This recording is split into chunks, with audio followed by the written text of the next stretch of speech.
자, 보시면은 요즘 아주 이 미혼이라는 말 대신에 계속해서 뭐랄까 비혼이라는 말을 쓰자 또 이제 많이 쓰고 있기도 한데요.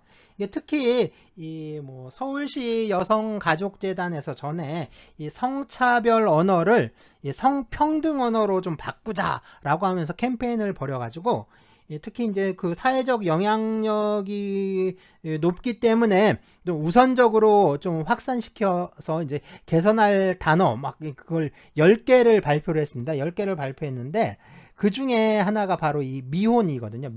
미혼을 비혼으로 바꿔야 한다 했고요. 그 다음에 또 나왔던 게 뭐 자궁을 포궁으로 바꿔야 한다. 뭐 폐경을 완경으로 바꿔야 한다. 뭐 이런 얘기들을 했었는데, 자 그러면 이 비혼이라는 말 있죠. 이 비혼이라는 말을 좀 보면 이게 좀 그래요. 아마 그 지금 친구들은 잘 모르겠는데 한 저희 때, 그러니까 아마 젊게 잡아도 한 40대 연배까지는 이 비혼이라는 말이 좀 상당히 안 좋은 의미로 쓰이는 말이라는 것을 좀 알 수가 있습니다. 이게 무슨 의미가 있냐면,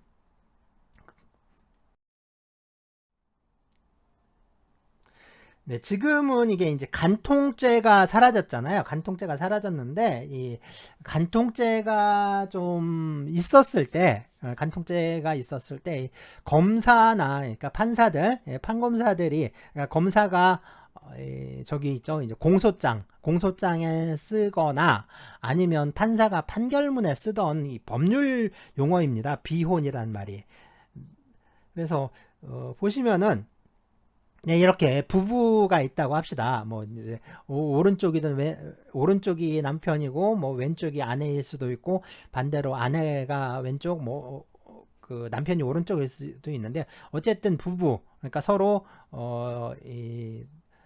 이제 부부 생활을 하는 남편과 아내 배우자 간 관계죠. 그래서 이 남자와 여자 이 사람들은 어쩌면 이 남자와 여자가 혼인을 하는 거 그것도 하나의 편견이다라고 할 수 있는데, 어쨌든 지금 현재까지는 그렇죠. 혼인을 할 수 있는 것은 남자와 여자를 이제 중심으로 하니까, 어쨌든 뭐 이제 그래서 혼인을 했다고 합시다. 그럼 이제 부부 관계가 되는데, 이 부부 관계에선 서로 지켜야 할 것들이 있죠. 그래서 이제 서로 간에 어떤 권리도 있지만 지켜야 할 의무도 있고, 당연히 그 다른 사람한테 이 한눈을 팔아서는 안 되겠죠. 그래서 이제 남자라면 다른 여자한테, 아니 다른 남자한테 한눈을 팔아서도 안 되는 거죠. 어쨌든 자기 배우자 이외에 다른 사람한테 이렇게 좀 그렇게 하면 안 되는데, 그런데 이렇게 이제 그 다른 사람이 있어요. 그러니까 이 부부관계 바깥에 있는 타인인 거죠. 근데 이 사람하고, 그렇죠, 이제 그 하면 안 되는 거잖아요. 하면 안 되는데 이제 하게 되면 어떻게 되죠? 하게 되면 이렇게 되는 거죠. 그래서 이 한 사람은 이제 간통범이 되고 그 상대방은 이제 상간자가 되는 거죠. 그래서 이게 간통죄를 지은 간통범에게는 배우자가 있는 거고, 그렇죠? 그리고 이 상대방, 그러니까 간통의 상대방인 이 상간자는 이 배우자가 있든 없든 그건 상관이 없습니다. 전에는 이게 남녀 관계여야 했는데, 뭐 어떻게 지금 상황이라면, 지금 세상이라면 꼭 이게 그 남녀 관계일 필요도 없는 거겠죠. 네, 그렇죠. 그래서 이제 이런 관계에 있을 때, 네, 요 이제 간통범과 상간자 사이에 이 관계를 부르는 말이 비혼입니다. 그러니까 이게 좋은 말이 아니죠. 이게 좋은 말이 아닙니다. 좋은 말이 아닌데, 이게 좀 그렇죠. 물론 이제 간통죄가 사라졌어요. 간통죄가 사라졌으니까 이 비혼이라는 말도 사라졌느냐? 간통죄가 사라지니까 이 법률 용어를 다른 데 갖다 쓰는 겁니다. 다른 데 갖다 써서 혼인하지 않은 사람, 뭐 혼인하지 않았다 이런 것 의미로 사용하는데, 사실상 간통죄가 사라졌다라고 해서 이 간통이라는 사회 현상이 사라진 게 아니죠. 간통을 이제 법으로, 그러니까 형법 규정에 의해서 처벌하지 못할 뿐이지, 간통죄가 어떤 그 불법적인 행위인 건 맞아요. 이건 법적으로 불법은 맞습니다. 다만 이게 형사처벌하지 못할 뿐이죠. 이거는 그러니까 민사상 손해배상의 대상이 되고요. 그 다음에 그 이혼 사유가 되는 거죠. 이혼 사유가 될 수가 있습니다. 당연히 그런데 그런 관계에서 쓰는 그런 간통한 사람끼리 그 관계를 부르는 말이니, 비혼이라는 말을 꼭 혼인을 하지 않았다 또는 뭐 혼인을 하지 않겠다라는 의미로, 이런 그 불륜을 의미하는 이 비혼이라는 말을 꼭 써야 하느냐라는 겁니다.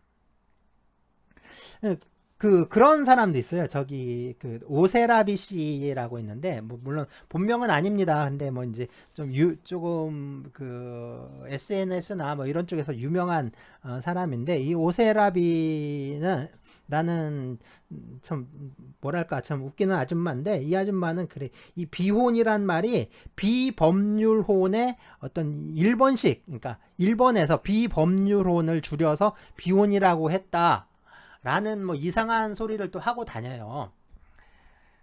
비법률혼이라는 개념은 없습니다. 뭐냐면 법률혼이라는 개념은 있죠. 그럼 법률혼이 아닌 혼인은 뭐냐? 그건 사실혼이에요. 사실혼. 비법률혼이라는 개념이 없는데, 뭐 그 사람도 참 한심한 거죠. 그러니까 뭐 이상한 얘기들을 그렇게 하고 있어요. 그래서 비혼이란 말 뜻은 그거예요. 그런데 문제는 이게 좀 다른 데 있습니다. 이 비혼이란 말이 자꾸 퍼지는 것에서 나타난 문제점이 좀 다른 데 있는데요. 자, 우리 비자 있죠. 이 비자, 뭐 아닐 비자라고 하는데, 이 비자의 원래 의미는 아니다라는 뜻이 아니고요. 이게 뭐냐면 이 새 있죠. 새가 날아갈 때 날개를 쫙 펴잖아요. 그것처럼 새의 두 날개를 본뜬 글자입니다. 그래서 이거 원래는 그 날다라는 뜻이에요. 새가 날다라는 뜻인데, 이 새가 날다라는 뜻이 이게 날 비자가 생겼잖아요. 이 날 비자가 생기니까 이 비라는 글자가 이제 다른 의미로 쓰이게 되는데, 이 다른 의미가 뭐냐면 결국에 등지다, 등지다 또는 배반하다 뭐 이런 뜻으로 바뀐 거예요. 그러니까 이건 아니다란 뜻보다 이렇게 상대방하고 이렇게 갈라서는 거 있죠. 갈라설 때 등지다라고 하잖아요. 등지다 또는 상대방을 이렇게 배반하다, 뭐 이제 그런 의미인 거죠. 그런 의미니까 사실 이 비라는 거는, 그러니까 이제 그르다, 틀렸다, 그르다, 또 옳지 않다라는 뜻이 돼버린 겁니다. 그래서 이 비라는 글자는요, 이게 단순히 아니다라는 뜻이 아니라 올바르지 않기 때문에 아닌 거죠. 그래서 이 비라는 글자를 붙여서 단어를 만들 때는 올바르지 않기 때문에 아니다라고 하는 의미로 사용하는 겁니다. 그래서 뭐 비위라든가 비위, 그 다음에 비리 이런 것들 그런 거죠. 그리고 비혼 하는데 원래 의미의 비혼이 있죠. 강간범하고 상간자 사이의 관계를 의미하는 그 비혼이라는 것도, 그것도 옳지 않다라는 의미가 있는 거잖아요. 그렇기 때문에 그걸 비혼이라고 했던 거죠. 이렇게 모든 그 사람들의 윤리 감정이라든가 어떤 법 감정에 비추어 보았을 때 어떤 부정적인 가치 평가가 내려지는 경우에, 그런 경우에 이 비라는 것을 붙일 수가 있는 겁니다. 그러니까 이 비자를 붙이는 순간, 이건 그 논리적으로 그냥 단순 부정이 아니라 그냥 낫이 아니라 그것은 옳지 않다, 그것은 잘못됐다, 틀렸다 라는 어떤 불의, 부정, 그 낙인을 딱 찍어서 그걸 이제 부정해 버리는 거죠. 그런 의미가 있습니다. 그러니까 비는 이 비자는 이 아니다, 안 했다, 안 한다 라는 뜻이 아니에요. 이건 잘못되었다라는 뜻입니다. 잘못되었다라는 뜻인 거예요. 해야 하는데 안 해서 이건 그릇됐다 또는 하지 말아야 할 짓을 해서 잘못했다. 그런 가치 판단을 하는 거죠. 그래서 통상 아니다라는 뜻의 한자는요. 불자죠. 아니 불자. 그 다음에 안 한다. 하지 않겠다 하면 이 물 가운데 있는 물. 또 그런 상태가 없다. 없다 하면 무. 그죠? 없을 무. 이렇게 다양하게 쓸 수가 있습니다. 그런데 뭐 이런 구분 없이 모두 그냥 빗자 하나로 막 다 그냥 뭉뚱그려서 다 쓰고 있는 거예요. 이게 좀 문제가 있는 거죠. 네, 그래서 장애가 있는 사람을 우리가 장애인이라고 하는데요. 이 장애가 없는 사람을 또 비장애인이라고 요새 부릅니다. 근데 이 비장애인이라는 말을 그대로 옮겨보면요. 그러니까 번역을 해보면 장애가 없는 사람이란 뜻이 아니죠. 그러니까 장애가 아닌 사람이란 뜻이 돼버립니다. 장애가 아닌 사람. 도대체 이게 뭔 뜻일까요, 이거? 그러니까 장애인이 아닌 사람이라고 하려면 비장애인이라고 해야 되는 뭐 이상한 말이 또 만들어지는 거죠. 자, 원래 의도대로 그러니까 우리가 이제 장애가 없는 사람이라고 하려면 그 비장애인이 아니라 장애가 없는 사람이니까 무장애인인 거죠. 이렇게 이제 무장애인이라고 해야 하는 게 맞습니다.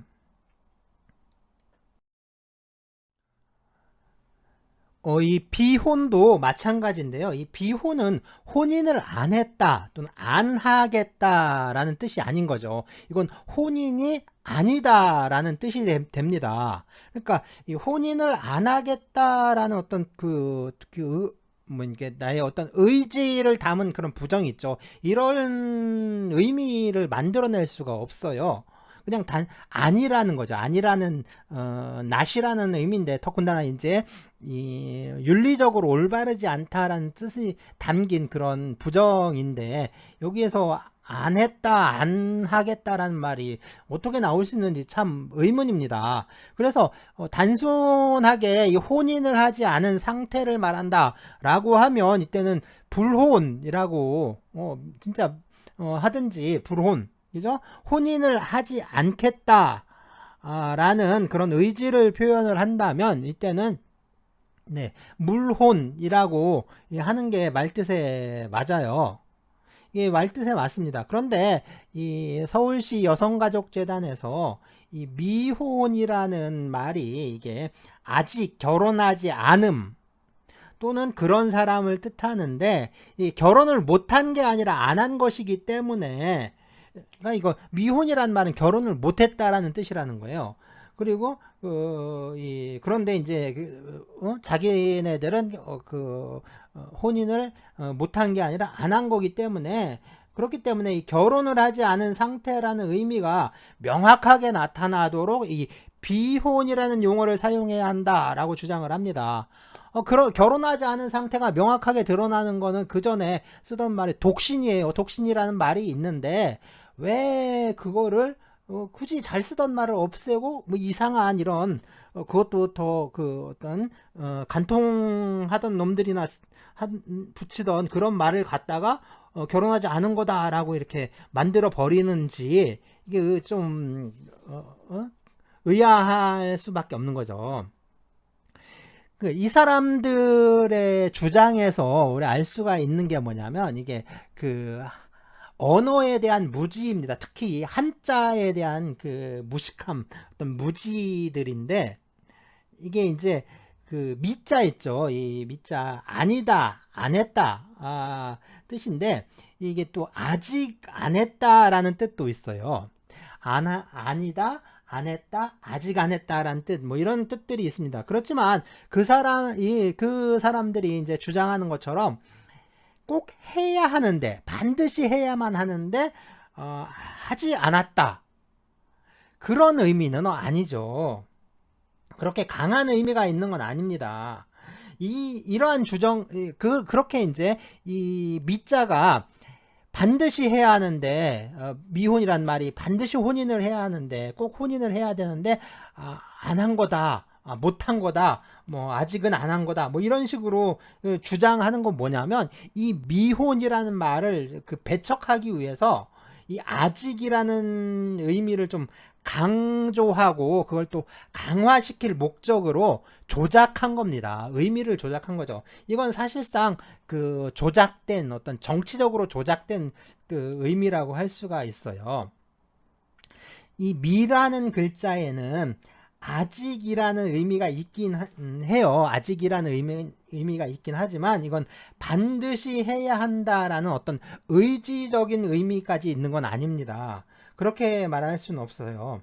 이 아직이라는 의미는 그러니까 장래에 일어날 수도 있는 그런 가능성을 뜻하는 겁니다. 그러니까 일어날 수도 있고 안 일어날 수도 있는 거죠. 그래서 이 그런 장래에 혹시 일어날 수 있는 가능성이 있는 그런 상태에서 쓰는 말이에요. 그러니까 지금 혼인을 하지 않고 있다. 그래서 이제 미혼이다라고 하는 말은 이게 꼭 혼인을 해야 한다라는 의미가 아니라 장래에 이 사람은 혼인을 할 수 있는 그런 가능성이 있다라는 의미인 거죠. 그러니까 이 미혼이라는 용어를 배척한 게 어떻게 보면 너무 정치적이고 또 논리적으로 봤을 때는 참 비루하죠. 그리고 이제 비혼이라는 말을 선택한 건 너무 좀 무지한 거고 어떤 의미에서는 또 불순하다라고밖에 볼 수가 없습니다.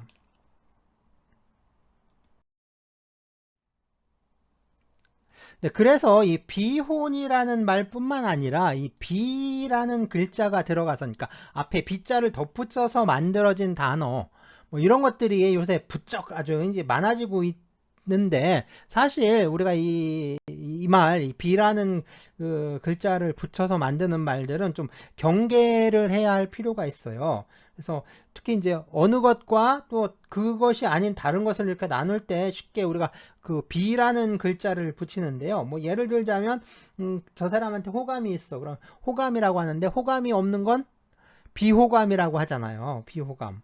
뭐 이런 것처럼 이 뭐랄까 그런 식으로 해서 이렇게 이 비자를 써서 많이 만드는데 이 앞서서 본 것처럼 이 비라는 글자는요. 이게 그르다, 옳지 않다라는 의미를 내포하고 있습니다. 그러다 보니까 이게 한자가 그렇죠? 한자는 이 뜻글자잖아요. 뜻글자이기 때문에 한자어가 만들어지는 경우에는 은연중에 그런 한자가 갖고 있는 뜻이 드러날 수밖에 없는 거죠.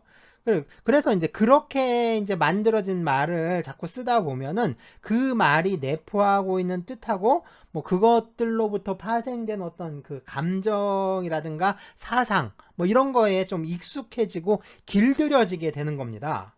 그러니까 우리가 이제 그런 말을 하잖아요. 말은 그 사람의 마음을 담는 그릇이라고 하는데 그래서 이제 이 그릇의 생김새가 어떻냐에 따라서 뭐 거기에 담기는 어떤 것들 그러니까 뭐 그런 형상도 정해지는 거죠. 그래서 둥근 그릇에 담으면 둥근 모양이 되는 거고 뭐 네모난 각진 그릇에 담으면 그 네모나고 각지게 되는 거죠. 그러니까 이 좀 말이 좀 천박한 사람들 있잖아요. 천박한 말을 하는 사람은 그 마음이나 또 삶이 좀 천박한 거고 또 흉측하고 사악한 말을 좋아하는 사람 역시 이 흉측하고 사악한 마음으로 또 이제 그런 삶을 살아가게 되는 거죠. 그래서 이 말을 하는 것 자체가 하나의 어떤 그 수양이 될 수 있는 거, 수련이 될 수 있는 거죠.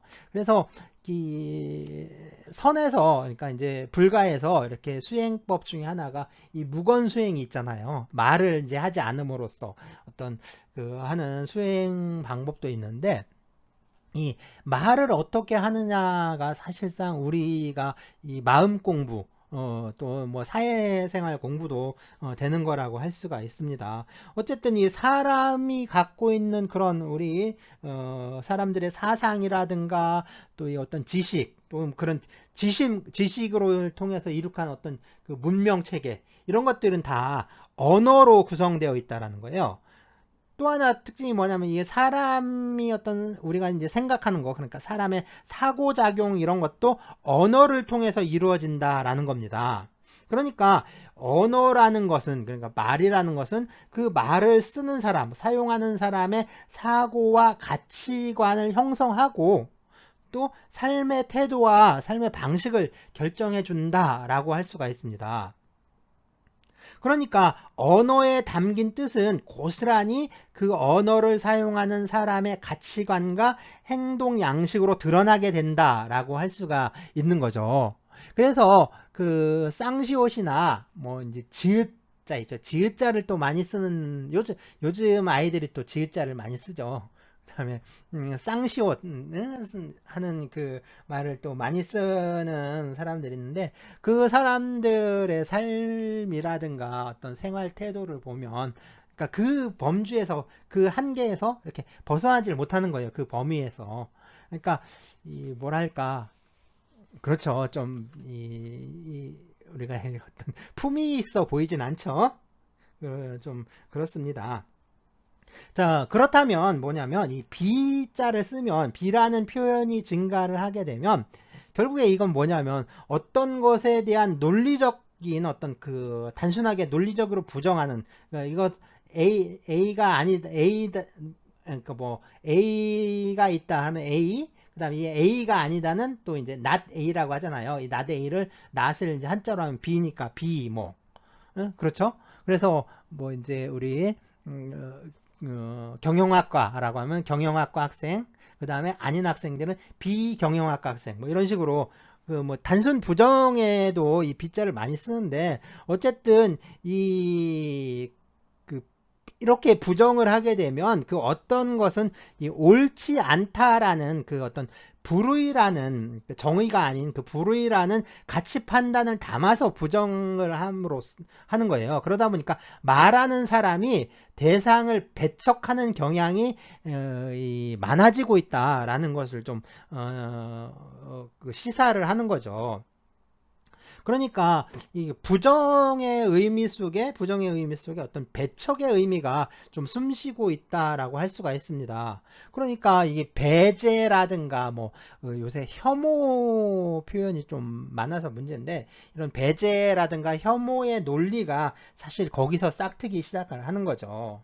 그러니까 많은 글자 중에 참 글자들도 많은데 거기 중에 왜 하필 비자가 이렇게 널리 쓰이게 됐는지 그건 참 모르겠지만요. 이게 모르겠는데 어쨌든 이게 이 지금 사회를 보면 우리가 배제와 혐오가 좀 만연해 있잖아요. 이런 그 혐오스러운 그 사회적 분위기가 사실 이런 이제 비라는 글자를 많이 사용함으로써 그렇게 될 거 아니냐.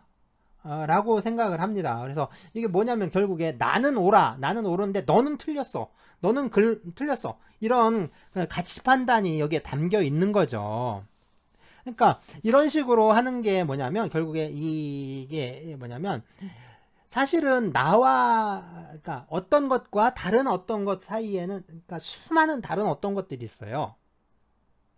여기 사과가 있습니다. 과일 중에 사과가 있는데 사과 말고 다른 과일도 많죠. 배도 있고 포도도 있고 감도 있고 귤도 있고 그런데 이거를 사과와 비사과로 나눠버리는 거죠. 사과와 비사과로 나누면 이게 이제 하나의 배제의 논리 그 다음에 어떤 그 혐오의 논리가 생겨버리는 겁니다. 특히 이제 어떤 이분법적인 논리가 생겨버리는 거죠. 그래서 이 이분법적 논리가 그런 논리의 어떤 지배력이 좀 강화되고 있다라고 할 수가 있는 겁니다. 그러니까 세상은 오로지 어떤 것과 그것이 아닌 것으로만 이제 바라보는 그런 시각인 거죠. 그러다 보니까 사회를 바라보는 그리고 이제 어떤 사회적인 분위기 자체가 상당히 획일적인 수직으로 돼버리는 겁니다. 그러니까 획일성을 갖게 되는데, 이런 사회적 획일성이 노리는 건 결국에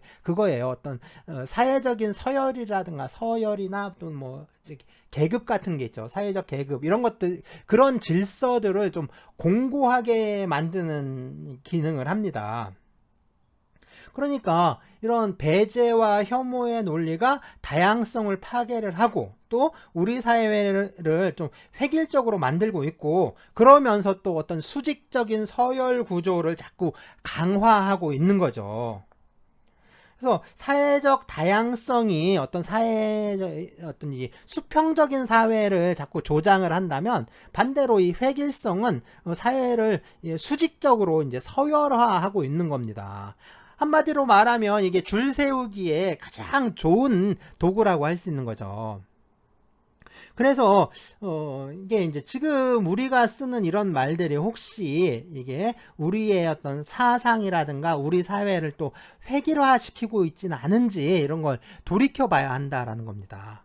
그래서 이 다양성이라고 말은 하는데, 사람들이 자꾸 뭐 특히 이 사람들 비혼이라는 말을 써야 한다, 이 사람들이 맨날 하는 얘기가 뭐 다원주의니 문화 다양성이니 다문화니 이런 얘기들을 또 해요. 하는데 사실상 이게 다양성이냐라는 거죠. 이 다양성으로 포장을 한 사실상 그 획일적인 논리와 구조가 여기 안에 짜여져 있는 거 아니냐, 이건 한번 돌이켜 봐야 할 문제입니다.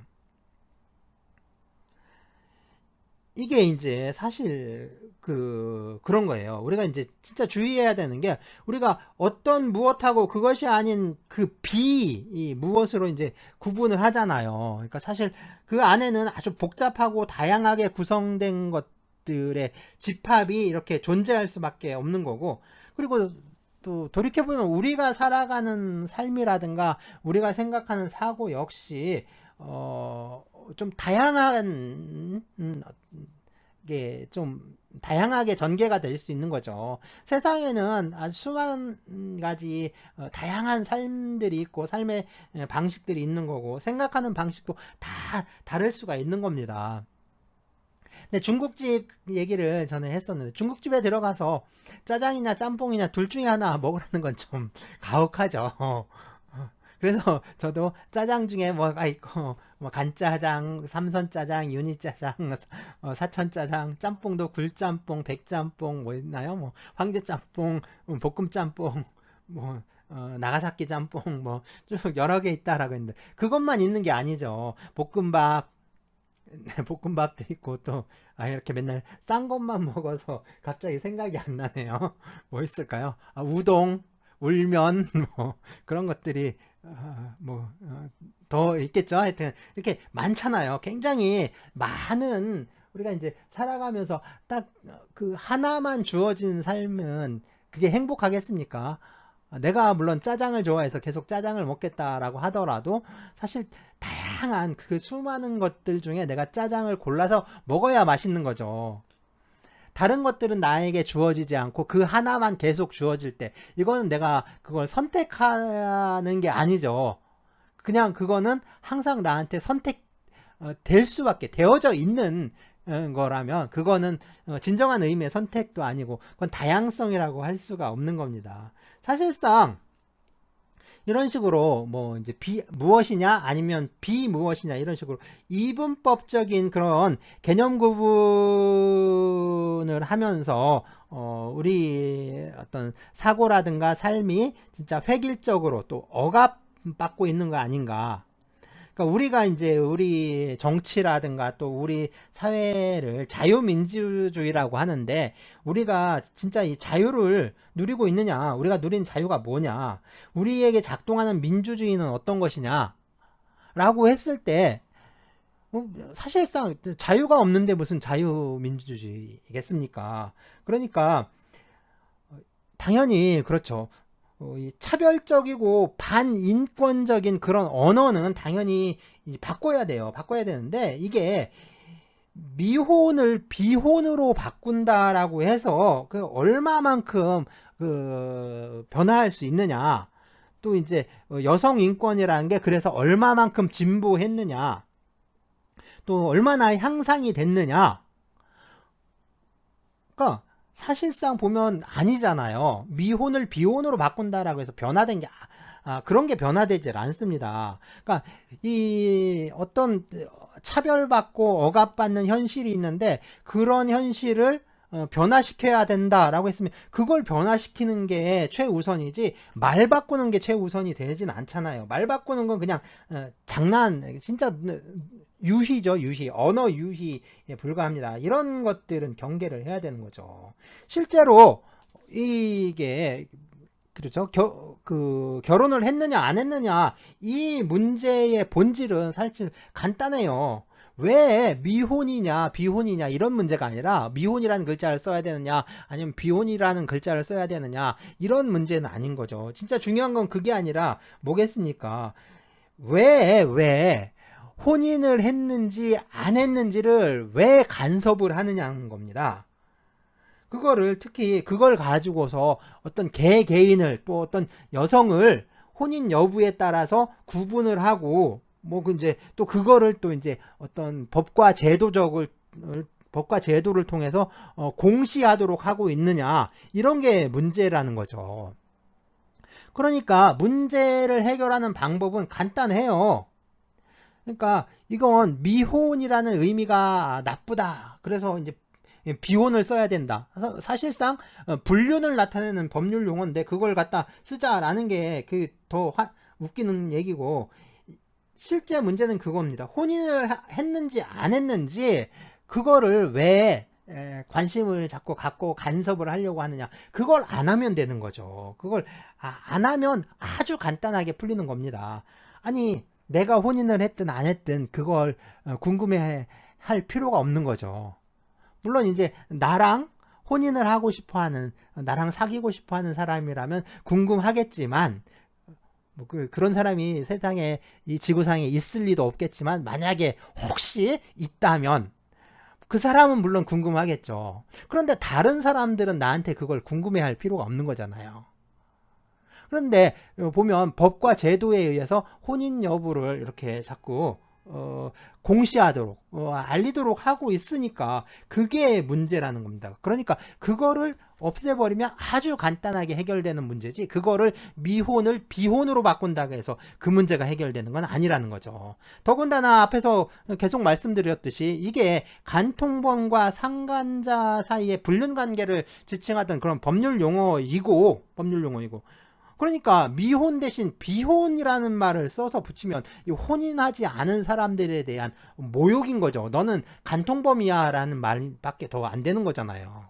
그러니까 이건 좀 상당히 문제가 있는 표현이라고 할 수가 있습니다. 또 하나는 이게 진짜 한자에 대한 무지, 그러니까 정말 기본적인 어떤 한자 의미도 모르는 사람들이 자꾸 말을 만들어내서 이런 말들이 만들어지는데요.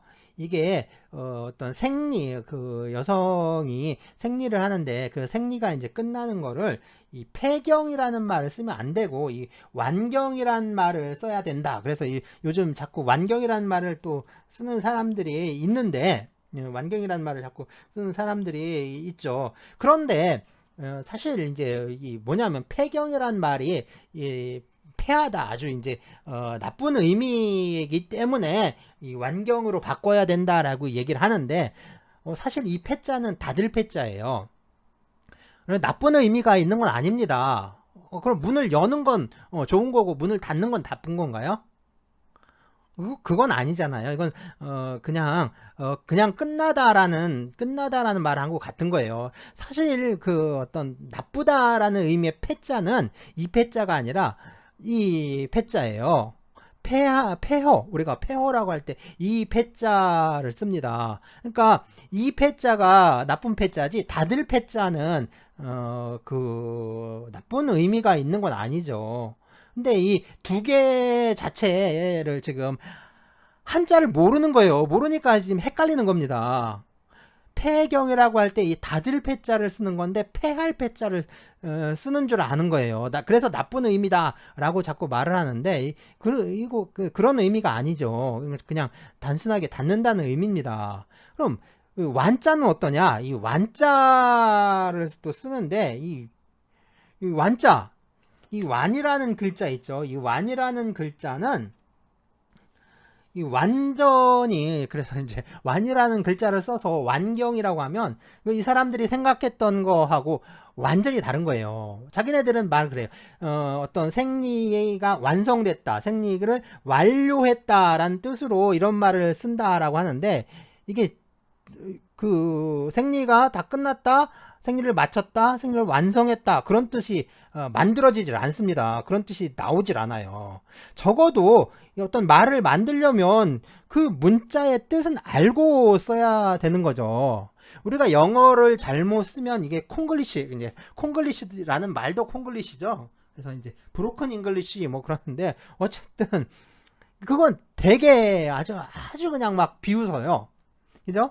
영어 조금 잘못하면 막 상당히 참 비웃음을 주면서, 이 발음만 좀 저기 하게 해도 발음을, 그렇죠, 발음을 또 조금 뭐야 한국식으로 하면 발음도 못한다고 하고, 그리고 또 이제 혀를 싹 굴려서 뭐 이제 영국인이나 미국인처럼 얘기하면은 또 그걸 가지고 욕을 해요. 좀 어느 장단에 그 맞추라는 건지 모르겠는데, 어쨌든 영어는 그렇게 욕하면서 왜 한자는 자기 멋대로 그냥 제 멋대로 써도 그거 된다고라고 생각을 하는지 모르겠습니다. 이게 뭐랄까, 이게 좀 웃기는 거죠. 근데 이 한자로 이 완자 있죠. 이 완이라는 글자는요, 이게 우리가 품사 얘기할 때 이게 동사가 아니에요. 이게 동사가 아니라 이거는 부사입니다. 부사이고, 그 뜻도 이게 맞췄다란 뜻이 아니라 다 모두 또는 제대로 이런 뜻이에요. 그러니까 마치다, 끝나다, 이루다라는 그런 뜻이 만들어지지가 않습니다. 이 완자로는 만들어지지 않아요. 자, 마쳤다라는 말 있죠. 끝났다라는 말, 이런 말들은요, 결국 완료, 완성 뭐 이렇게 할 수 있는 거죠. 그래서 완료는 끝냈다, 완성은 이루었다, 그런 뜻이에요. 여기서 이 완이라는 글자는요, 이 동사, 그러니까 뒤에 있는 료나 성이 이게 동사입니다. 그래서 료는 마치다라는 뜻이고, 성은 이루다라는 뜻이에요. 그러니까 완은 이 마치다 또는 이루다라는 동사를 그 수식하는 부사인 거죠. 그러니까 마쳤는데 잘 마쳤다, 완전 이제 잘 마쳤다, 이제 제대로 마쳤다, 다 모두 마쳤다. 완성도 마찬가지입니다. 이루었다 하는 건데, 아주 잘 이루었다, 모두 이루었다, 뭐 제대로 이루었다, 이렇게 이제 뒤에 있는 동사를 꾸며주고 있는 겁니다. 그래서 이게 다 됐는지 그 상태를 표시해주는 그런 말인 거죠. 그런데 보세요. 완경이라는 말은 그 월경을 끝냈다, 마쳤다, 완성했다 라는 뜻이 되지 않는 거죠. 네, 그 사람들은 이렇게 주장을 하는 거예요. 그래서 이 경자가 그 생리란 뜻이고, 그렇죠. 생리를 또 월경해서 이제 경이잖아요. 그 생리란 뜻인데, 이 생리를 완성했다. 그래서 그 뒤에 있는 그게 이제 경자가 목적어가 되고, 앞에 있는 완이 동사가 된다, 이런 식으로 새기는 겁니다. 이건 진짜 한문의 기본도 이제 아주 기초도 모르는 거예요. 그러니까 옛날식에 우리 영어 공부할 때 성문 기본 영어 하는데, 아마 한자도 있었어, 한문도 있었으면 막 기본 한문 있죠. 기본 한문, 그것조차 이제 개념이 없는 거죠. 사실상 이런 거예요. 이렇게 되는 겁니다. 그래서 완은 부사예요, 부사. 동사가 되질 않아요. 완은 부사이기 때문에 결국에는 부사가 꾸며주는 거는 동사나 형용사를 꾸며주잖아요. 그러니까 이 부사가 동사나 형용사를 꾸며주니까 뒤에 있는 경이 이게 동사가 되는 거죠. 경은 당연히 이제 생리라는 명사로도 쓸 수 있지만 생리하다라는 동사로도 쓸 수 있는 겁니다. 그러니까 월경이라고 하면 다달이 하는 생리라는 뜻도 있지만 그 달에 생리하다라는 뜻도 되는 거죠. 그러니까 이게 경이 생리하다라는 동사가 돼버리니까 이게 이제 뜻이 어떻게 되냐면 제대로 월경했다, 그러니까 제대로 생리했다라는 뜻이 됩니다. 그러니까 그러니까 이제 지금 그러니까 지금 생리 중인데 생리가 이상 없이 순조롭게 되고 있다라는 말뜻이 되는 거죠. 이 사람들이 주장하는 그런 생리가 끝났다라는 그 말을 여기서 만들어 본다면 결국에 그거예요. 이 요즘 유행하는 말 있죠. 그래서 이렇게 이게 말 줄이는 거 유행하는 거 있는데 말 줄이는 것처럼 완전 폐경이라는 말 있죠. 완전 폐경이란 말의 그 앞 글자만 따서 줄인 말이라고 해야 합니다. 그러니까 완전 폐경을 줄여서 완경이라고 한다. 그러면 혹시 이게 뭐랄까 있을 수는 있어요. 그러면 혹시 이 말이 이제 있을 수가 있는 거죠. 그래서 제가 이제 이 언어가 변화하는 거 이걸 부정하자라는 뜻이 아닙니다.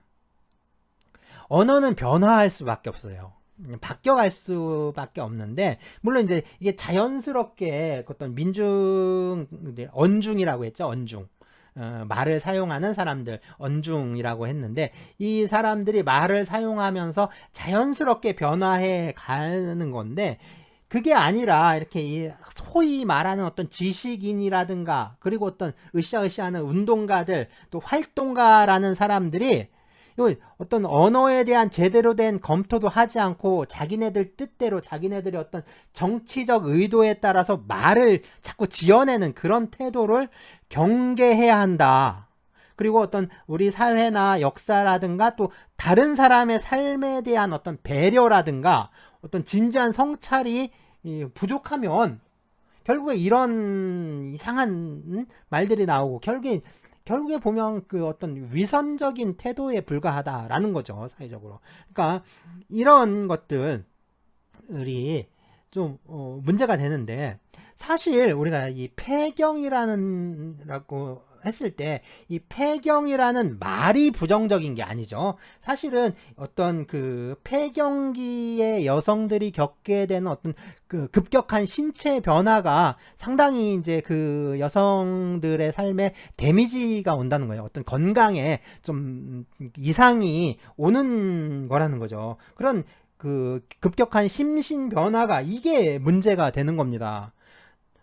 또 하나 예를 들자면 이게 폐경만이 아니라 어떤 예전에 심했죠. 어떤 여성의 생리를 부정적으로 바라보는 어떤 사회적이고 역사적으로 축적된 그런 어떤 그 편견, 여성 혐오적인 편견 그런 게 문제가 되는 거죠.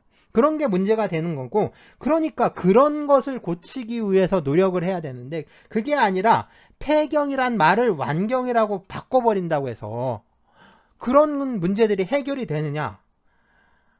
아무것도 해결이 되지 않는 거죠. 자, 폐경이라는 말이 문제라면 물론 말이 문제가 되면 그 말을 다른 말로 바꿀 수가 있습니다. 다른 말로 바꿀 수 있는데 이 말을 바꾸려면 좀 제대로 바꿔야 한다라는 거죠. 또 뭐랄까 이 억지 춘향이 식으로 그냥 뜻을 자기네 멋대로 이렇게 막 깨워 맞춰가지고 그런 막 다른 사람들한테 그러니까 강변하는 그런 말들을 만들어서 퍼뜨릴 게 아니라 진짜 실질적인 문제를 해결하기 위해서 문제의 원인을 찾아서 좀 근원적인 해결책을 제시해야 합니다. 뭐 예를 들면 그런 거죠. 이게 폐경기 여성 의료에 대한 어떤 국가라든가 사회적 지원책을 좀 보완을 하고 또 그런 걸 강화한다라든가 또는 어떤 생리에 대한 어떤 사회적인 그 부정적 인식을 개선하기 위한 시책을 좀 강구한다라든가 뭐 이런 어떤 좀 구체적인 방안을 마련을 하고 그런 것들을 주장을 해야 한다라는 겁니다. 그래야 이게 바뀌는 거지 말을 바꾼다고 해서 이게 바뀌는 건 아니죠. 네, 또 이 성평등 언어로 제안한 말 중에 이 자궁이라는 말을 이 포궁이라는 말로 바꾸자라고 하는데요. 뭐냐면 이 자궁은 어떤 특정 성별을 의미한다라고 하는 겁니다. 그래서 이 특정 성별이 아니라 세포를 품은 집, 그러니까 세포를 품은 집이란 뜻의 이 포궁을 사용해야 한다라고 이렇게 주장을 하는데요. 그러니까 이 자궁이란 말은 특정 성별을 나타내는 말이고 포궁은 세포를 품은 집이라는 뜻이라는 겁니다. 그리고 이제 그 제한 이유에 이게 왜 이 말을 써야 되는지 제한하는 이유에 뭐라고 했냐면 자궁은 이 남자 아이를 품는 집만이 아닙니다라는 말을 써요. 결국에 이제 이 특정 성별이라는 건 남자 아이를 가리키는 것이다라는 말인데, 그러니까 이제 자궁의 자자가 남자 아이를 뜻하는 말이라고 하는데 그렇죠. 이 자자는요, 이 남녀를 구분하지 않고 아이를 뜻하는 말입니다. 아이라는 뜻이죠. 다른 예를 들자면 그런 거 있죠. 원래 우리말에는요, 그러니까 영어나 서양 언어 같은 경우에는 남성과 여성이 구분되어 있죠. 그래서 말 자체를 남성, 여성 이렇게 단어도 남성, 여성 이렇게 나누기도 하는데 우리 언어에서는 이 남성과 여성을 구분하는 그런 의미가 그렇게 발달해 있지 않죠. 그래서 우리 말에는 원래 이제 그녀라는 말이 없었습니다. 그래서 그녀라는 말이 없는데 남녀 구분 없이 모두 그라고 했죠. 그라고 했는데 이게 사실 그와 그녀를 나누게 된 게 이게 이제 일본어를 통해서, 그러니까 일본 같은 경우에도 그와 그녀를 나누지 않다가 이게 영어, 그러니까 개항을 하고 이 영어가 들어오다 보니까 이게 이제 그녀라는 말이 생겨난 거죠. 그래서 이 영어의 어떤 그는 he이고 영어에 이제 그녀는 she잖아요. she를 일본어로 이렇게 번역을 하면서 계속 사용하다 보니까 그녀라는 말이 만들어지고 이게 또 이제 우리도 이게 또 이제 그녀라는 말을 사용하게 됐다라고 합니다. 다른 말로 이제 소년이란 말도 있는데 이 소년이란 말도 나이가 어린 아이를 뜻하는 말인데 여기에 이제 그 나이가 어린 여자아이를 뜻한 소녀라는 말이 만들어졌죠. 소녀라는 말이 만들어지니까 이 소년이란 말은 이 남자아이를 가리키는 말로 그냥 의미가 축소가 돼버리는 겁니다. 그러니까 우리가 이제 청소년은 남자아이들만 가리키니까 이 청소녀라는 청소하는 여자라는 뜻인가요? 어쨌든 이 청소녀라는 말을 만들어서 쓰는 그런 사람들도 있어요.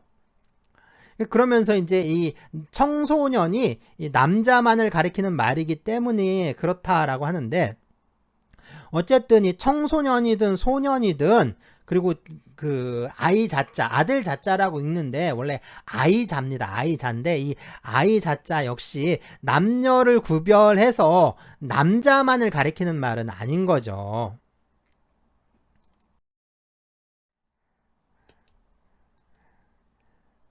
이 남자를 가리키는 말이 남자아이를 가리키는 말이 아니라, 그러니까 아들만 말하는 게 아니라 딸까지 다 포함해서 그러니까 아이를 가리키는 말입니다. 이 아이를 가리키는 말인데 이게 무슨 이유에선지 모르겠는데 이게 이제 그렇죠. 여성이라든가 또 여성 또는 이제 여성까지 지칭하는 다른 어떤 특별한 말들이 자꾸 새로 생겨나기 시작을 했어요. 그러니까 성별을 구분하지 않던 말들도 보면 그렇죠. 이게 이제 자꾸 성별을 구분하게 되고 막 그 성별이 또 고착되고 그렇잖아요. 그래서 뭐 예를 들어서 우리가 형은 남자들끼리만 또 형이라고 하고, 그다음 언니는 그렇죠. 이제 여자들끼리 이렇게 부를 때 언니라고 하는데 원래 형이나 남자나 그러니까 형이나 언니나 이게 다 남자 여자 구분 없이 다 사용을 하던 말들이잖아요. 그게 이제 남자끼리 부를 때는 형이나 언니 다 쓰고 여자끼리 부를 때도 형이나 언니 이렇게 다 썼는데 이게 이제 남자는 형만 쓰고 여자는 언니만 쓰는 걸로 뭐 이런 식으로 이렇게 변화해 왔죠. 이게 어떻게 보면 그 앞에서 얘기한 것처럼 어떤 언어의 획일성이라든가 그런 의미하고도 좀 통하는데요. 어떤 우리가 갖고 있는 어떤 다양성이 자꾸 훼손되고 획일화되는 그런 경향을 보이고 있는 거죠. 네, 어쨌든 자꾸 이제 그런 말들이 생겼는데 또 하나 특징이 뭐냐면 우리말을 쓸 때 보면 그 단음절 있죠. 한 글자로 되어 있는 이 단음절 한자어는 잘 안 써요. 한 글자로 되어 있는 건 잘 안 쓰고 한 글자는 꼭 그 뒤에다 하나를 더 붙여서 그 복합 음절을 또 만들어 냅니다. 그래서 새로운 단어를 만들어내는데요. 그러니까 남이라는 글자, 그래서 남자를 가리킬 때 남이라는 글자만 안 쓰고 남자, 여자를 가리키는 말도 여자. 그래서 뒤에 이제 이 자자를 붙이잖아요. 여자도 이 자자를 뒤에 붙이잖아요. 어쨌든 이렇게 이게 두 글자 이상으로 자꾸 말을 만들었습니다. 그러니까 두 글자만으로도 또 섭섭하다 그러면 이제 한 글자 더 붙이죠. 그래서 원래 역전인데 역전, 그죠? 역전. 역 앞을 역전이라고 하잖아요. 근데 역 앞이라고 하면 역전이라고 하면 뭔가 좀 허전한 보이는지 그래서 꼭 역전 앞이라고 하지. 역전 앞. 그렇죠? 천연색. 근데 천연색을 총천연색. 뭐 이런 식으로 한 글자씩 더 붙여서 자꾸 이제 좀 뭐랄까 의미를 강조하는 측면도 있고 뭐 이제 그런데 자꾸 이제 그렇게 이제 만들어집니다. 그러다 보니까 이 자자 있죠. 아이 자자 이것도 한 글자 그러니까 단음절 한자어다 보니까 여기에서 이제 그냥 말하는 게 좀 섭섭하니까 이게 자녀라는 말이 또 만들어진 거라고 할 수가 있어요. 그래서 자녀라는 말이 쓰이게 됐는데 만약에 이 자녀라는 말을 놓고 봤을 때 뒤에 여자가 있으니까 앞에 자는 남자일 것이다 라고 생각을 한다면 그건 오해인 거죠.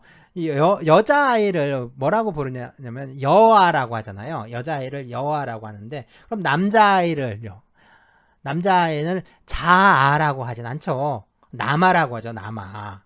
자아라고 하지 않습니다. 그러니까 이 자라는 글자의 개념은 남자아이라는 뜻이 아니라 모든 아이를 뜻하는 겁니다. 자, 여의사, 뭐 여배우, 여자고등학교, 뭐 여교수, 여판사, 여경, 여군 이렇게 여자임을 특별히 표시하는 게 그게 성차별이라면 그렇죠? 그게 성차별이라면 물론 이제 그런 경우도 있을 수 있는데 그래서 이제 여자임을 표시하지 않고 의사, 배우, 고등학교 뭐 이렇게 표기를 해야 한다면 그렇다면 그렇죠. 그녀가 아니라 그라고 부르는 게 또 성평등한 언어 사용에 적합하다고 한다면 자, 자녀가 아니라 그냥 자라는 본래의 어떤 민법 개념에 따라서 불러야 되는 게 아니냐라는 거죠. 그렇게 봐야 맞는 겁니다. 사실상 민법에 특히 이제 가족법에 이 아이 자자를 썼는데 이거를 민법을 개정을 하면서 다 자녀로 바꿔놨어요. 자녀로 바꿔놨는데 이게 그 자자가 남자아이기 때문에 자녀로 바꾼 것이다 라고 하기보다는 우리가 사용하는 어떤 언어 사용 관습에서 이 단음절 한자어를 잘 사용하지 않으니까 그런 관습에 따라서 자녀로 바뀐 것이다. 뭐 이렇게 보는 게 좀 맞는 것 같습니다. 자, 뭐 역사적으로 본다면 이 남존여비라든가 뭐 남아선호 사상이 당연히 있었죠. 남아선호 사상까지 있었고 그 다음에 이 태어나지도 않은 뱃속에 있는 아이의 성별을 파악을 해서 참 선별적으로 임신 중절을 하던 그런 때가 있었는데 그렇다라고 해서 어떤 그런 여성 억압적이고 여성 차별적인 그런 뭐 시대가 있었고 그런 어떤 사회 문화적인 그런 것들이 있었다고 해서 그렇다고 해서 이 자궁의 뜻이 남자아이의 집이 되는 건 아니죠. 게다가 포궁이라고요. 이 포궁에서 이 세포의 집이라고 합니다. 세포의 집. 이 정말 이제 황당한 게 이게 이 포라는 글자가 세포포자라는 거예요. 세포포. 예, 상식적으로 좀 생각을 해봅시다. 상식적으로 생각을 해보죠. 이 포는 한자죠, 한자. 포는 한자잖아요, 한자. 그러니까 이 글자가 만들어진 게 언제냐? 이 포라는 글자가 만들어진 게 언제냐? 이게 아무리 늦춰 잡아도, 아무리 늦게 잡아도 이 포라는 글자가 그 한나라, 중국 진시황 다음에 유한, 그렇죠. 이제 유비, 관우, 장비, 학이 삼국지 바로 전에 있었던 그 전전에 있었던 거죠. 그러니까 전한, 후한 나누니까 그런 한나라 시대 때 이전이라는 거죠. 그러니까 이게 아무리 늦게 잡아도 한나라 때는 이 글자가 만들어졌다라는 겁니다. 그러니까 이미 그 전에 만들어진 거죠. 그러니까 왜 그러냐면, 왜 그렇게 보냐면 그 한나라 시기에, 그러니까 이 한나라 무렵인 이 포라는 글자가 사실은 보면은 어떤 저기죠, 이 사람이라든가 또는 동물의 어떤 신체 장기를 가리키는 용어입니다. 그러니까 이게 춘추 전국시대나 물론 그 이전에 춘추 전국시대 이전에도 어떤 독자적인 의학 체계가 있었어요. 그래서 독자적인 의학이 발전을 했겠지만 어쨌든 이 중국이란 나라가 중국으로서 기틀이 만들어지고 어떤 통일적인 학문 체계가 세워지는 게 바로 이 한나라 시기입니다. 그래서 이 한나라 시기에 어떤 의학 체계라든가 이런 과학 체계 같은 게 이제 자리를 잡는데, 그래서 이제 그 한의학이라고 하잖아요. 한의학. 물론 이제 한나라 한자를 써서 한의학이라고 하는데, 우리는 요걸 또 이제 우리나라 한자로 바꿨죠. 그래서 우리나라 한자로 바꿔서 한의학이라고 하고, 이 이제 북한 같은 경우에는 이 동의학이라고 합니다. 동력동자를 써서 동의학.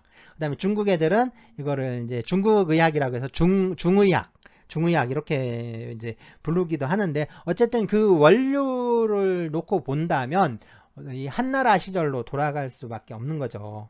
그래서 이 사실 보면 이제 우리가 이제 중국을 최초로 통일한 게 이제 진시황이다. 그래서 중국을 통일하고 도량형이라든가 이 도로의 폭, 그 다음에 이 문자를 통일한 게 진시황입니다. 사실상 그렇지만 이 중원을 실질적으로 통일을 한 것은 이 진나라가 아니라 한나라라고 봐야 돼요. 그러니까 진시황이 자기가 그렇게 원했던 게 이 중국을 통일한 첫 군주가 되고 싶어 했는데, 사실상 그 어떤 뭐랄까 정치적이고 그 역사적인 의미에서 본다면 이 진시황은 중국을 통일한 첫 군주가 아니라 그 나머지 6국을 병합한 춘추 전국 시대의 마지막 임금이다라고 이렇게 보는 게 어떤 정치적인 의미라든가 사회적인 그리고 역사적인 의미에서 맞는 것이다라고 볼 수 있습니다. 사실상 중국을 이제 통일하고 그 기틀을 만든 건 이 한나라라고 볼 수가 있죠.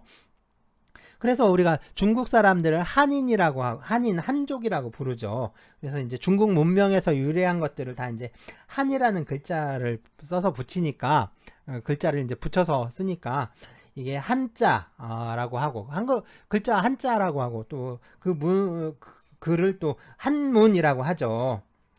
역시 이게 동양의학도 마찬가지입니다. 동양의학도 이게 사실상 춘추 전국 시대에 상당히 많이 발달을 했는데, 이게 거의 백가쟁명이라고 하죠. 백가쟁명, 또 백화남방이라고 하는데, 그런 시대를 거치면서 발전을 했다가 그런 학문 체계들이 한나라에 와서 딱 기틀을 갖추고 통일적인 체계를 갖추게 되는 겁니다. 동양의학도 마찬가지고요. 그래서 이게 우리 이제 중국의 고대 의학 책들이 좀 있는데, 황제 내경이라든가 이런 것들이 있는데, 이게 이제 그 중국의 옛날에 있었던 그 전설적인 임금, 그래서 누루황자를 써서 황제인데, 이 황제의 기록이, 황제가 전한 기록이 황제 내경이라고 하는데요. 이 황제 내경도 사실 진한 시대, 그 진나라와 한나라 시대의 저작이다. 그때 이제 만들어진 것이다 라고 보는 게 학계의 통설입니다. 그러니까 이 포라는 글자 역시 그렇죠. 이제 그 무렵에는 만들어졌을 것이다. 그러니까 그 이전에, 벌써 그 이전에 만들어지긴 했겠지만 이 글자가 만들어진 시기는 아무리 늦게 잡더라도 중국의 한나라 시대에는 이게 만들어진 거죠. 한나라 시대면 우리 그 위만조선 있죠. 위만조선이 망할 때입니다. 그러니까 위만조선이 망할 때가 한나라 초기예요. 흉노가 이제 망하고 이제 고조선이 망하던 그 시절이거든요. 그래서 이제 부여와 이제 고구려가 막 이제 만들어지는, 그러니까 서기전 1세기 서기전 1세기 무렵입니다. 서기전 1세기 무렵이니까 뭐 그 이전에 만들어진 거니까, 그러니까 서기 전에 만들어진 글자라는 거죠. 자, 그러면 이 세포라는 말은 뭘까요? 세포자라는데, 이 세포라는 말은 결국에 이 서양 말인 이 셀이라는 말을 번역한 겁니다. 셀을 번역한 거죠. 그래서 이 세포라는 말에 이 세자 있죠. 세자는 미세하다, 작다라는 의미고요. 포는 뭐냐면 이 다른 것과 구별될 수 있도록 그 울타리 쳐져 있는 것처럼 그 구획되어 있다라는 것을 뜻합니다. 그래서 이 셀이라는 말이 이 작은 방을 의미하는 말인데요. 그래서 세포라는 말은 결국에는 이 셀을 그냥 번역한 거죠. 직역한 겁니다. 그러니까 여기서 이 포라는 말은 결국 방이라는 의미랑 같은 거죠. 그러니까 사실은 세포포가 아니라 이제 방포라고 해야 되는데, 어쨌든 그럼 이제 세포에 대해서 좀, 세포포자라니까 우리가 세포는 어디서 왔는지 그걸 또 따져봐야겠죠. 자, 이 세포는요, 그렇죠. 이제 셀이라는 거죠. 이 셀은 뭐냐면, 이 영국의 이 로버트 후크라는 사람이, 현미경으로 이 코르크를 관찰하다 발견을 했어요. 발견을 하고, 거기다가 이름을 이제 셀이라고 붙인 건데, 이 사람이 1665년에 이 마이크로그라피아라는 책을 냈는데, 이 마이크로그라피아라는 책에서 처음으로 사용한 말입니다. 처음으로 사용한 말인데요. 이게 셀의 어원이 되는 건요, 이게 작은 방을 뜻하는 이 라틴어 켈루아에서 온 말입니다. 동양에서, 그러니까 주로 이제 일본에서 많이 했는데, 이 동양에서 이제 개화기에 서양의 문물과 또 이 서양의 학문들을 많이 수용을 하죠. 그래서 수용을 하면서 이 셀을 세포라고 번역을 한 거죠. 그러니까 이 세포라는 말이 출현한 거는 아무리 빨라도 이제 개화기니까 1800년대입니다. 1800년대에 만들어진 말이에요. 그러니까 생각을 해보세요. 아무리 늦게 잡아도 서기전 1세기에 만들어진 글자가 아무리 빨라도 19세기는 돼야 생성되는 개념을, 그걸 어떻게 내포할 수 있냐라는 거죠. 서기전 1세기에 19세기에 만들어지는 개념을 미리 그거를 그 말뜻으로 만든다라는 건 있을 수가 없는 거죠. 사실상 뭐 이제 공상과학 영화나 판타지 영화들 있잖아요. 뭐 이제 타임머신이니 또는 이제 타임슬립이라고 하는데, 이 타임슬립 현상, 이런 데서 이제 지금 타임머신 타고 가버리는 그런 현상이 일어나는 거죠. 참, 그 한나라 사람들이, 중국의 그 옛날 뭐 진나라 한나라 사람들이 뭐 타임머신을 타고 19세기에 와서 셀이라는 말이 세포라는 말로 번역되는 걸 보고 가서 그 포자에다가 세포라는 뜻을 만들었다. 그렇게 이해를 해야 될까요?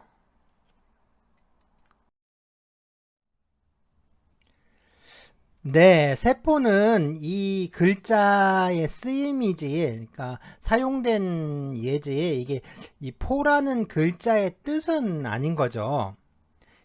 그런데 이제 한자 사전을 찾아보면요, 이게 이 한자의 음과 뜻과 그리고 쓰임새, 그러니까 용례가 다 따로따로 나오는데요.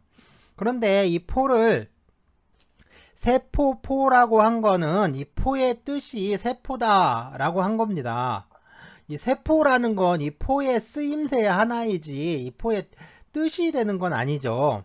그러니까 요즘에 이 인터넷에서 제공되는 사전들 있죠. 특히 이 한자 사전은 참 신뢰할 수가 없는데요. 네, 이 중국 최대의 자전이라는 게 이 청나라 때 이 강의자전인데 이 강의자전보다 더 좀 풍부하고, 그리고 이 일본에서 자랑하는 게 또 대한화사전이 있어요. 이 뭐 일본이나 중국이 자랑하는 게 뭐 대한화사전이니 뭐 중문대사전이니 이런 것들이 있는데, 사실 한자 사전으로 가장 광범위하고 아주 잘 만들어진 게 이 육서심원이라는 사전이 있습니다. 육서심원이라고 있는데 이게 그 어느 나라에서 만들었냐면 우리나라에서 만들었어요. 그래서 이게 1930년대에 이렇게 1938년에 이렇게 출간이 됐는데, 이 육서심원이라는 한자 자전은 이 권병훈이라는 분이, 이 권병훈 선생이 이 구한말에, 그러니까 대한제국 시절에 이제 그 법원 판사를 하셨는데, 이게 이제 일본 놈들한테 이제 나라를 뺏기니까 판사를 그만두시고 딱 때려치고 사표를 딱 내고요. 그 다음에 이 충남 공주로 낙향을 합니다. 그래서 공주로 낙향을 해서 이 30년이 넘는 기간 동안 이 연구를 하시고 또 이제 그래서 완성한 자전이에요. 그래서 이게 자전뿐만 아니라 그 글자에 대한 그 자학까지 겸한 이 문자서라고 할 수가 있습니다. 이거를 네, 이게 이 최규동 선생이 중동학교 교장 선생님을 하셨는데, 이게 아마 6.25 때 이렇게 월북되셨나 그럴 거예요. 이 최규동 선생이 후원을 해서 1938년에 그 2년에 걸쳐서 이게 30권으로 간행이 됩니다. 30권으로 간행이 됐는데, 이 육서심원이라는 문자서는 이 충남대학교 도서관에서 이 데이터베이스로 구축을 했어요.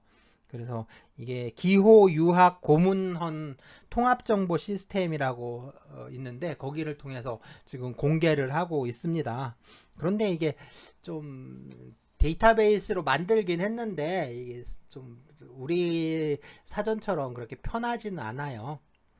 아직 우리가 이제 이 뭐랄까 한자 사전이나 이런 것들을 그 전자정보 시스템으로 이렇게 만드는데 어떤 뭐라고 할까, 사용자의 편의성 같은 거 이런 것들을 좀 고려한다거나 아니면 그런 시스템을 개발하지를 못하고 그냥 그 기존의 자료를 그 전자 입력한 수준으로 해놓는 게 좀 문제이긴 하죠. 어쨌든 이게 현재 이제 데이터베이스로 구축이 돼 있는 상태입니다. 굉장히 이제 자랑할 만한, 전 세계에 자랑할 만한 그 한자 자전이라고, 또 이제 한자 문자서라고 할 수가 있습니다. 이렇게 이제 훌륭한 문자서까지 이제 한자 자전까지 만든 나라인데, 지금 보면은 이게 이 포자를 세포포자라고 해서 이 한자의 뜻하고 용례도 구분하지 못하는 그런 수준으로 떨어진 거죠. 참 뭐랄까, 이게 참 문제가 있는 상태입니다. 자, 어쨌든 이 보시면 이 왼쪽에 있는 게 이제 월자죠. 예, 달월이라고 하는데 달월이 아니라 여기서는 이게 이제 그 뭐랄까 고기 육자입니다. 원래 이게 달월이 아니라 고기 육자인데요. 이 고기 육자를 붓으로 쓸 때는 이 달월자랑 같이 써요. 같은 글자를 쓰는데 이게 이제 그래도 이제 그 달이란 뜻은 아니잖아요. 달이란 뜻은 아니니까 네, 달이란 말을 좀 조심해야 되나. 어쨌든 달이란 뜻은 아니니까 네, 이거는 육달월이라고 부릅니다. 고기 육을 써서 해서 육달월이라고 부르는데 육달월이라고 부르는데 이게 이제 육달월하고 달월하고 이게 글자 형태가 같은데 이게 이제 뜻은 서로 통하지가 않죠. 달은 저 하늘에 있는 떠 있는 그 달이고 육달월이라고 하면 이건 고기 육자를 말하는 거죠. 그래서 이제 뭐 이게 원래는 이제 발전 과정도 다 달라요. 서로 이제 글자가 바뀌어가는 과정도 다른데 이게 이제 어느 순간에 이제 그 글자 꼴이 글자 형태가 이제 서로 같아진 겁니다. 그래서 글자 형태가 같아진 것뿐인데 어쨌든 이 달월하고 이 육달월하고 좀 구분을 하기 위해서 이게 글자의 왼쪽에 있으면 육달월이고요. 글자의 왼쪽에 있으면 육달월이고 그 글자의 오른쪽에 있으면 그게 달월입니다. 그러니까 한자가 있으면 이 달월자가 왼쪽에 있으면 이거는 고기, 그러니까 미트, 고기라는 뜻이고요. 오른쪽에 있으면 달, 문이라는 뜻이 됩니다. 자, 어쨌든 이 육달월이 들어가면 그거는 이 사람이나 동물의 어떤 신체 부위와 좀 관련이 있다라고 할 수가 있습니다. 네, 다음은 이 포인데요, 포. 예, 포. 그럼 이 포는 예, 요 글자도 포인데 포는 애워 싼다라는 뜻이에요. 예, 이렇게 삥 둘러 애워서 싼다라는 뜻인데 네, 그래서 이제 포의, 예, 포함, 포장 뭐 이런 데 쓰이고 있죠. 그러니까 무언가를 이렇게 싸는데 쓰는 그 뭐랄까 이제 보자기 같은 거 그런 걸 가리키는 거라고 할 수가 있습니다. 그러면 우리 이제 지금 이 세포 포자라고 하는 사람들이 세포 포자라고 하는 이 포자 이 글자는요 사람이나 동물의 신체 부위 중에 무언가를 이렇게 감싸는 기능을 담당하는 그런 부분이라고 할 수가 있는 거죠. 그걸 가리키는 말이라고 할 수가 있습니다. 자, 그래서 이 임신 중인 아이를 우리가 태아라고 하죠. 뱃속에 있는 아이를 태아라고 하는데 이 아이가 엄마 뱃속에 있을 때는 그 아이는요 이 탯줄하고 태반을 통해서 엄마랑 연결이 돼 있잖아요. 그래서 출산 시에 이제 아이가 이렇게 함께 이제 엄마로부터 이렇게 분리돼서 나오는 그 태반이나 탯줄 이런 거 보통 뭐라고 하냐면 이걸 태라고 하는데요. 이걸 태라고 부르는데 출산이 끝나면 이 태는 뭐 보통 이제 땅에 묻고 그랬어요. 그래서 이제 특별히 그 왕실에서는 태를 그 다시 이렇게 그 항아리 같은 데 넣어서 이렇게 묻었는데 그걸 태실이라고 하죠. 태실이라고 했는데 이 태라는 건요, 이 탯줄, 태반뿐만 아니라 어떤 때 보면 이제 엄마 뱃속에 있는 아이까지 이렇게 모두 말하기도 합니다. 그래서 이제 다시 말해서 임신부가 임신한다고 하잖아요. 임신한 그거를 이제 태라고 하는데요. 이 태를 감싸고 있는 게 바로 이제 포라는 거죠. 태를 이렇게 감싸고 있는 게 포라고 합니다. 그래서 이 동의보감에 보면 동의보감에는 이 포를 좁은 의미로는 이 자궁을 의미하고 넓은 의미로는 이 뭐 단전과 명문까지 포함하는 것이다라고 이렇게 보고 있는데요. 그래서 이게 남자에게도 포가 있다라고 합니다. 그래서 남자의 포는 이 단전과 명문에서 정을 내는 역할을 한다. 그런 일을 한다라고 하고요. 여자의 포는 특별한 어떤 자체의 공간을 갖는데 그곳에서 뭐 남자의 정을 받아서 자신의 혈과 합쳐서 그 생긴 그 태아를 기르는 일을 한다라고 설명을 합니다. 동의보감에 이제 그렇게 이제 설명을 하고 있는 거죠. 그래서 이 포라는 건 결국에 그 뜻이 확장이 돼서 뭐 자궁, 엄마의 배, 뭐 나가서는 뭐 결애와 민족 뭐 이런 뜻으로 쓰이게 됩니다. 그래서 동포라든가 동포 또는 뭐 이제 교포라는 말은 다 이 포자를 쓰는데요.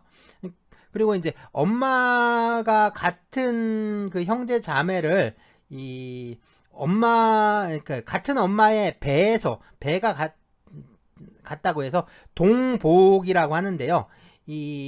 그래서 이제 엄마가 다르면 이복이라고 하죠. 이복 형제. 엄마가 같으면 동복 형제.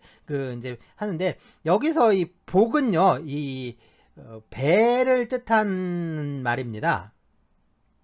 그래서 이 배를 뜻하는 말인데 포는 이렇게 쓰는 이제 복자랑 같은 거죠. 복자랑 같은 글자로 쓰이는 건데 의미가 더 확정이 돼서 뭐 같은 핏줄, 뭐 결의, 민족 이렇게 가리키는 거예요.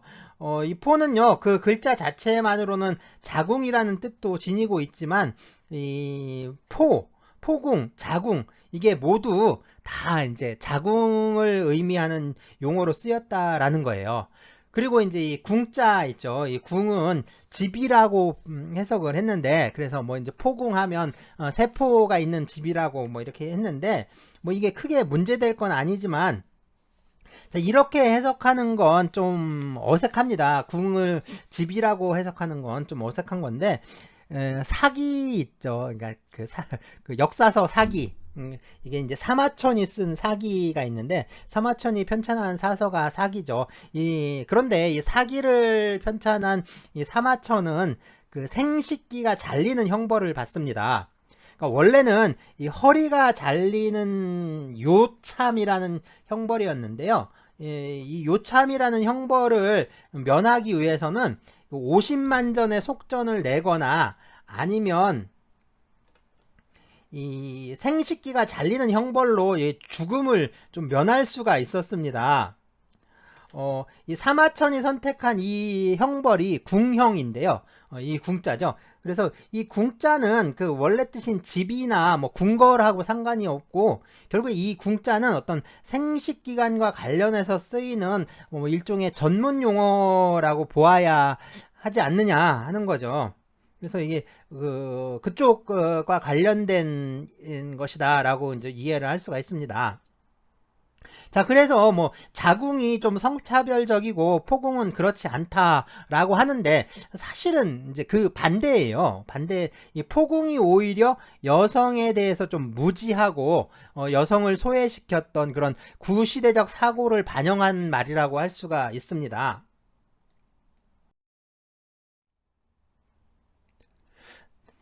옛말에 이 부모님의 은혜를 말할 때 이 부생모육지은이다 이런 말을 했는데요. 뭐랄까 이게 이 부생모육이라는 말이 이게 참 널리 쓰이고 있는데 이게 그 기원이 어디냐 이게 좀 명확하진 않아요. 그렇지만 이 시경이라는 그 옛날 그 있었죠. 시경 서경 역경 할 때 시경이라는 데 보면 이 소아의 육아편 4장에 이 부해생아 모해구가라는 뭐 식구가 나온다고 합니다. 그 식구가 나오는데 그래서 아버지는 날 낳으시고 어머니는 나를 기르셨다라는 의미예요. 그래서 이게 결국에 부생 모육과 이제 같은 의미라고 할 수가 있습니다. 그러니까 이 아버지가 낳아주시고 어머니가 길러주신 은혜이다라고 이렇게 말을 해요. 근데 조금 이 말이 이상하잖아요. 길러주신 거야. 사실 두 분이 함께 길러주셨다고 해도 길러주신 건 그렇죠. 두 분이 함께 길러주신 건데 날 낳은 건 어머니인데 왜 아버지가 날 낳았다고 하느냐 이거죠. 이제 아버지가 날 낳았다고 하잖아요. 이게 왜 이러냐. 그래서 이 말은 출산과 양육으로 이해를 하면 안 됩니다. 아버지가 나를 출산을 하고 엄마가 나를 양육했다 이렇게 이해를 하시면 안 돼요. 그러니까 동양이든 서양이든 이 옛날로 갈수록 이 난자라는 존재를 몰랐어요. 그 난자의 존재를 몰랐는데 네. 이 난자가 밝혀진 게 언제냐면 1826년 그러니까 19세기죠. 1826년에 이 에스토니아 출신의 러시아 과학자인 폰 베어가 그 포유류의 난자를 처음으로 발견합니다. 그러니까 난자라는 걸 처음으로 발견을 했는데 근데 이제 저기예요. 그렇다고 해서 난자가 뭘 하는 건지 바로 그때 알아챈 건 아니죠. 그리고 이제 1827년에 그리고 이제 사람의 난자를 최초로 관찰을 하게 됩니다. 그리고 나서 이제 1876년, 1876년에 이 독일의 이 오스카 허투익이라는 학자, 그러니까 동물학자인데요. 이 사람에 의해서 정자와 난자의 융합으로 수정이 일어난다라는 사실이 밝혀집니다. 그러니까 1876년이 되어야 우리가 이제 정자와 난자 그리고 뭐 수정 뭐 이런 것들을 이제 확실하게 이해를 하게 된 거죠.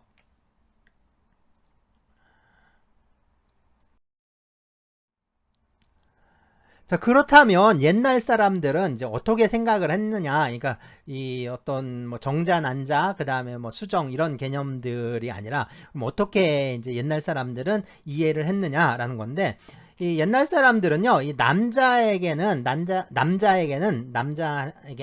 이 애기 씨가 있고요. 그래서 애기 씨가 있는 거고 여자는 그 씨를 받아서 기르는 그 이제 밭이라고 생각한 겁니다. 그래서 여자의 몸은 오직 남자에게서 맡겨진 씨를 기를 뿐이지 그 여자가 이 아기에게 줄 수 있는 건 아무것도 없다. 이렇게 이제 생각을 했던 거죠. 그래서 이 포궁이라는 말은 결국에 뭐냐면 남자가 준 것을 여자가 이제 싸는 거예요. 포자가 싼다라는 뜻이라고 했잖아요. 그래서 여자가 남자가 준 것을 받아가지고 그걸 싸서 기른다라는 의미를 함축하고 있는 게 바로 이 포궁의 의미예요. 그러니까 여자는 단지 공간을 빌려주고 그냥 양육하는 수단이면서 동시에 그냥 그런 도구에 불과한 것이다 라는 그 사상이 좀 내포가 돼 있는 겁니다. 그리고 이제 수태라고 하잖아요. 수태는 그 임신의 다른 말이죠. 수태 역시 태를 받는다라는 의미입니다. 태를 받는 거예요. 받는 건 누가 주니까 받는 거잖아요. 그래서 이 그러니까 태아가 뭐냐면 아기가 남자에 의해서 만들어져서 여자에게 전해지면 여자는 그 태를 받아서 그러니까 수태하는 거죠. 임신해서 그걸 싸서 그죠? 싸서 기르고 또 그거를 출산하는 어떤 수동적이고 도구적 존재라는 겁니다. 자, 이러한 사고를 바탕으로 해서 쓰였던 그 전근대적인 이 동양의학 용어가 그게 바로 포궁인 거죠. 그거를 포궁이라고 부르는 겁니다. 그래서 그 남자가 만들고 그러니까 아버지가 나를 만들었다 그리고 여자는 기른다. 엄마는 나를 기른다. 그래서 육이라고 하는 겁니다. 그러니까 부생모육이 되는 거죠. 자, 우리 이제 서양의 그렇죠. 이제 동정녀 마리아께서 그렇죠. 예수를 낳는데 동정녀 마리아에게서 예수가 태어난다. 그런 신화의 바탕도 사실상 이게 뭐 이제 그런 거죠. 이런 사고 그 남자가 씨를 주고 여자가 그걸 받아서 키운다. 뭐 그런 사고를 바탕으로 한 신화라고 할 수가 있습니다. 그러니까 인류 역사의 오랜 기간 동안 그리고 대다수 문명권에서 이렇게 생각을 했기 때문에 실제로 우리가 이제 성 있죠. 남성 여성의 성이 아니라 뭐 김씨 이씨 하는 그런 성을 아버지의 성을 따르게 되는 것도 바로 이런 사고를 밑바탕에 깔고 있기 때문에 그런 거예요. 나는 그렇죠. 이제 아버지가 나를 만들어 준 거기 때문에 나는 아버지 성을 따르게 되는 거고 엄마는 나를 그냥 자궁에 받아서 나를 길러서 내보내준 사람이라는 거죠. 이제 그런 생각을 이제 그런 사고 바탕을 했던 거고 물론 이제 그렇기 때문에 이제 나의 모든 것은 아버지가 주신 거고 핏줄은 북의 혈족을 통해서만 아버지의 이제 혈족을 통해서만 전승이 된다 이렇게 생각을 한 겁니다. 그러니까 난자의 존재라든가 어떤 기능에 대해서 어렴풋하게 이제 사실 우리 뭐 이제 어떤 조선시대의 의학 체계를 보면 이 난자의 어떤 존재라든가 기능에 대해서는 어느 정도 좀 그 뭐랄까 어렴풋하게는 알게 된 거예요. 그러니까 이제 좀 전에 동의보감 설명할 때도 그랬잖아요. 이 남자의 정을 여자가 받아서 그 자기의 혈과 합쳐서 그래서 이제 태아를 기른다라고 했으니까 자기의 혈과 합쳐서라고 기른다고 했잖아요. 그러니까 어느 정도 좀 어렴풋하게 알기는 알았는데 그러니까 그래도 이제 정확하게 알게 된 건 아니죠. 그러니까 명확하게 알게 된 거는 우리가 이제 19세기 말이나 돼야, 그러니까 20세기 들어와서 알게 된 겁니다. 그러니까 그런데도 사람들이 생각하는 건 이 진짜 과학적인 사고가 아니라 이 전근대적인 고대 사회의 편견을 그냥 계승하고 있는 것 같아요. 그러니까 포궁이라는 말이 이 성평등 언어다라고 막 그런 식으로 포장이 되고 그래서 새로 등장을 하는 것 자체가 이건 정말 어떻게 아이러니죠. 웃기는 거잖아요. 이게 성평등 용어가 아니라 반대로 오히려 그냥 더 억압적인 언어라고 할 수가 있는 거죠.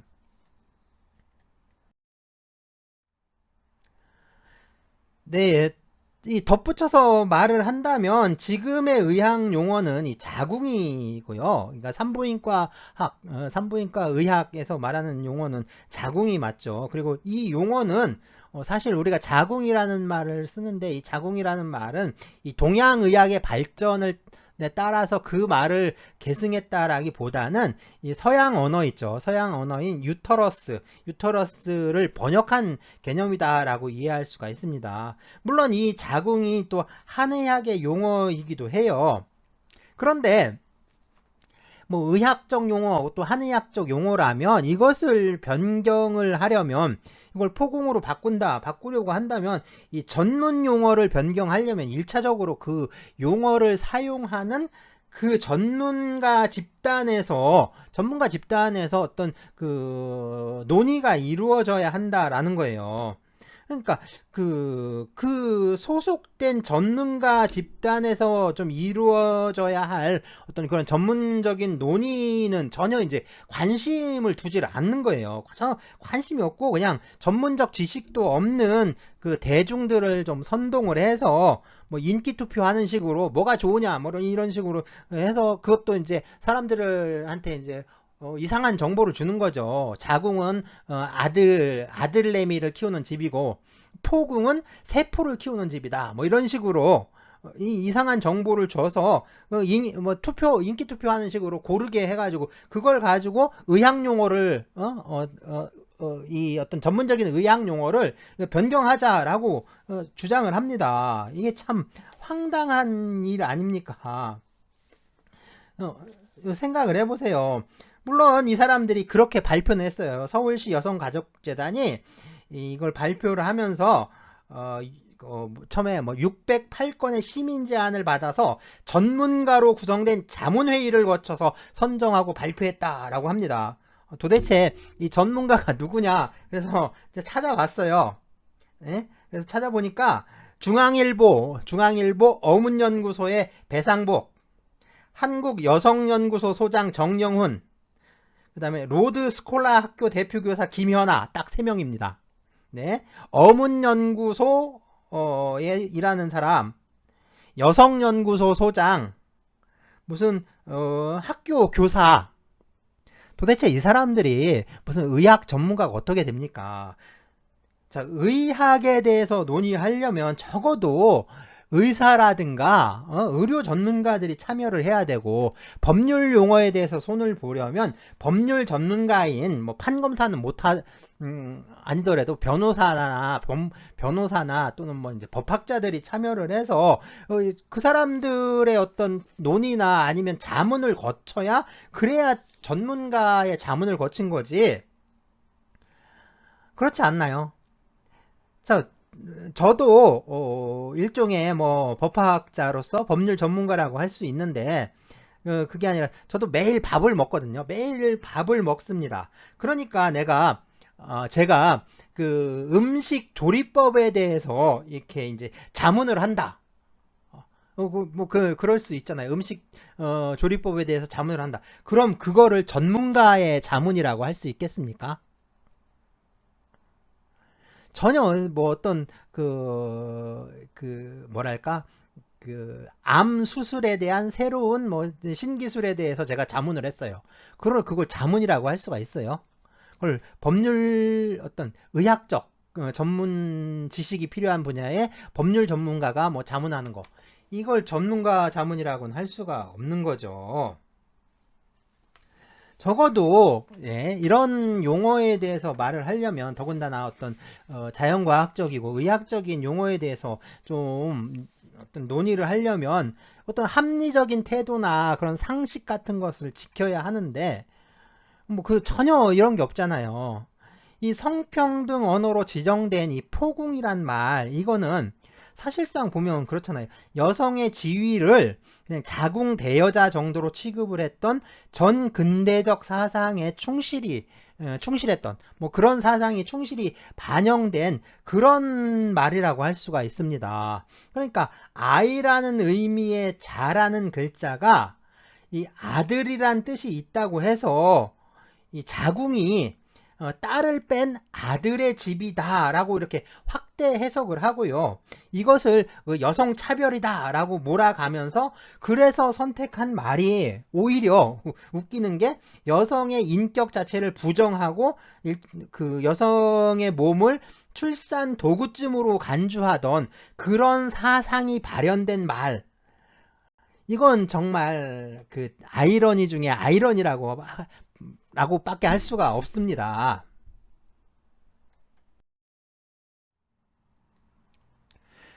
네, 이게 민들레입니다. 민들레인데요. 하얀 민들레예요. 이게 가운데 좀 노르스름한 빛을 띠고 있지만 이게 우리 토종인 그 하얀 민들레라고 하대요. 그러니까 그 민들레 보면 대부분 이게 노란색 민들레가 많잖아요. 이 노란색 민들레들이 또 이제 외래종이고 이 하얀 민들레는 토종인데 뭐 그렇다고 얘기를 하는데 뭐 딱히 그런 것만도 아니라고 합니다. 그래서 우리 노란 민들레도 이 토종이 있대요. 그리고 이제 이 하얀 민들레 토종이고요. 그런데 이제 우리가 주변에 흔히 보는 그 노란 민들레는 대부분 외래종이라고 합니다.